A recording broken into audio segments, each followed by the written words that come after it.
Today marks 20 years since two planes struck the Twin Towers of the World Trade Center in New York. It was combined with an attack on the Pentagon and a plane crash in Pennsylvania. Nearly 3,000 people were killed, including 10 Australians. The terror attack, which marks the two-decade-long conflict with Afghanistan, activated the use of the Australia, New Zealand and United States Treaty for the first time. On this 20th anniversary, Prime Minister Scott Morrison has pledged Australia is fighting for peace and defending its fragile freedom. He also reflected on how the tragedy brought about the very worst and best of humanity. Today marks the 20th anniversary of the 9/11 terrorist attacks in the United States. There are moments in time when things we thought were certain can change in a heartbeat, and we know that nothing will ever be the same again. We recall exactly where we were at the time, what we were doing, and the shock we felt as the foundations of our very world seemed to shake. September 11, 9/11, 2001 in the United States was one of those days. That night in Sydney, as dawn was breaking in America, Jen and I were at home having a quiet evening together watching television. When the news broke through, we just sat and watched in numb disbelief.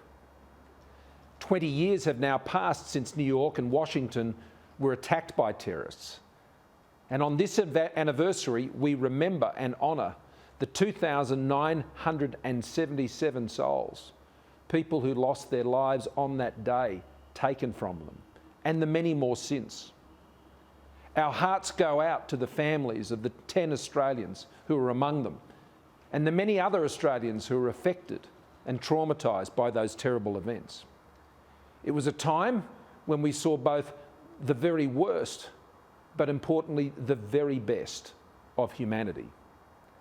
Amid the devastation, we saw acts of love, of great bravery and sacrifice. The calls that were being made to loved ones from burning towers as the tragedy came down around them. Messages of love and goodbye. But there are also calls of brave defiance.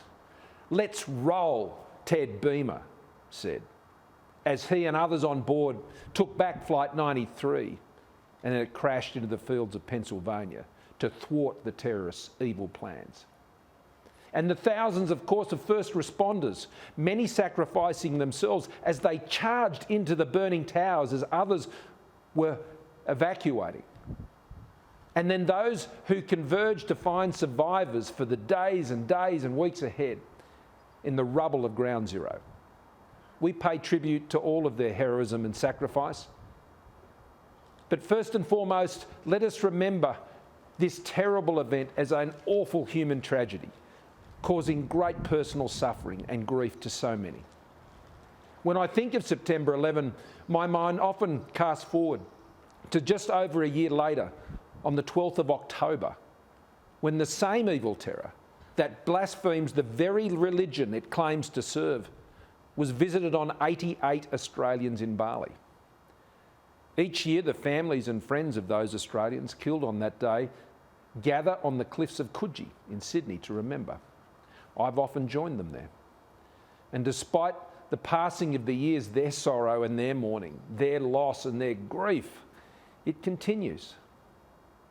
And so it will be for the families of the victims of the September 11, 9/11 terrorist attacks in the United States today and around the world.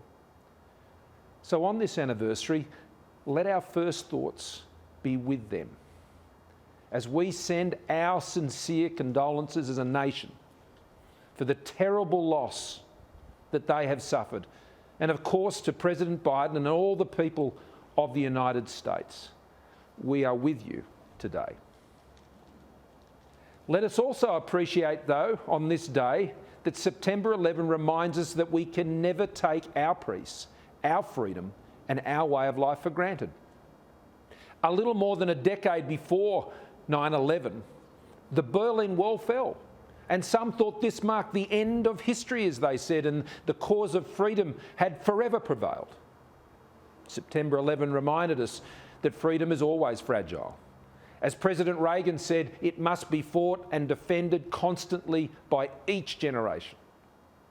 That day was an attack on free peoples everywhere. It was an attack on our way of life and the values of liberal democracy.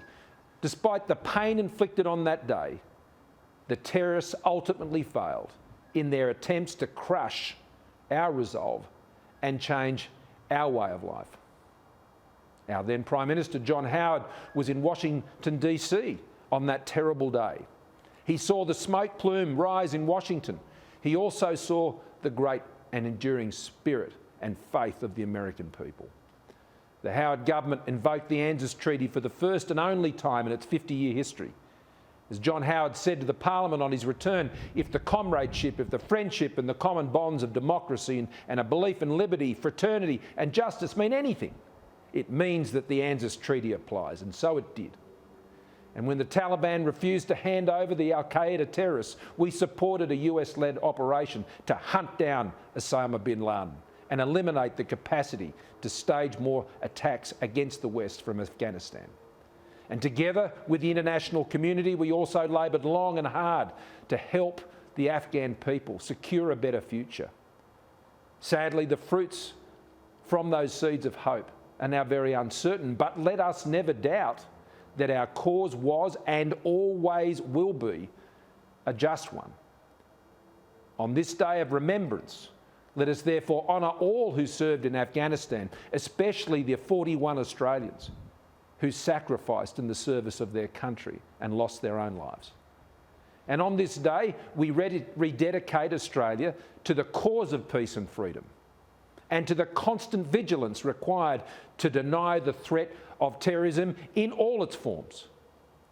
Let us appreciate all those who work every day to keep us safe, our police, our security agencies, our defence forces, our intelligence organisations, and thank them earnestly for their service.